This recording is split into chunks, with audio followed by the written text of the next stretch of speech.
ఏంటమ్మాయి, నువ్వు ఆ సుభద్ర కోళ్ళవే కదా?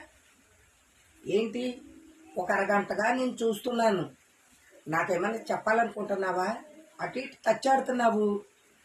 ఎందుకు భయపడుతున్నా? నువ్వేమన్నా చెప్పాలనుకుంటే కనుక నేరుగా చెప్పేసేయి.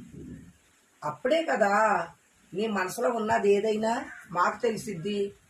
దాన్ని బట్టి మేము ఏం చేయగలుగుతామో చేయలేకపోతామనేది మాకు ఒక అవగాహన వస్తుంది.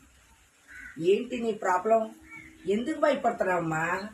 నేను మీకులాంటి మనిషినే కదా. ఎంత మాత్రానికి ఎందుకు భయపడాలి చెప్పు. ఏంటి, మీ ఇంట్లో చిన్న చిత్త కొంచెం చిన్న సమస్యలు ఉన్నాయా? సరే, దానికి మరి నా వైపు నుంచి ఏ విధంగా సాయం చేయగలగాలి?